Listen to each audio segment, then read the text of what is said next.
Bypass से उतरे हैं, यहाँ पर आप लोगों ने गाड़ी खड़ी की है। वहाँ से आम दिनों में किराया होता है 5 से 6 हज़ार, और उसके बाद जब सीज़न हो जाती है, गाड़ी में रश लग जाती है, तो उसी दिनों में 10 हज़ार भी होता है, 12 हज़ार भी होता है। उसके बाद आज 10-12 हज़ार किराया है। तो ये सफ़र जो है 55 किलोमीटर का है, और उसके बाद टाइम लगता है 2.5 घंटे।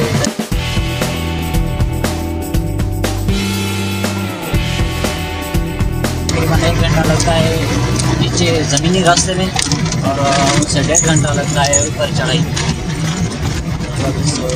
रोड है 2004 में बना था, उसके बाद अब इधर से टूट गया है, उसको दोबारा बना रहे हैं। 2008 के शुरू में बनाना, अभी तक काम पूरा नहीं हुआ है, बन रहा है। अगर ये रोड 35 मिनट या गोरख तक हाईवे बन भी जाएगा, तो उसके बावजूद भी उन जीपों के अलावा और कोई भी गाड़ी चढ़ाई है तो नहीं कर सकती।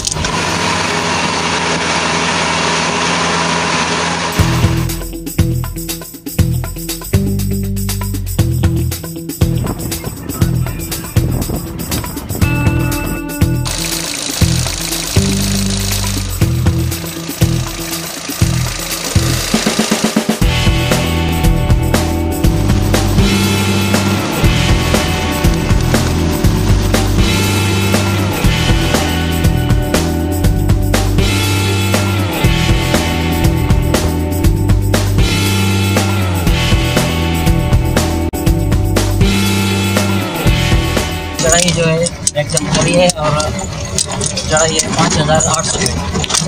5,800 फीट तक एक्सल है कार एक ही हिसाब में नहीं चढ़ सकती। वहाँ गाड़ी रुकती भी नहीं है, सांस की गाड़ी देते हैं। हम लगातार 16 पर 6 किलोमीटर चढ़ी कर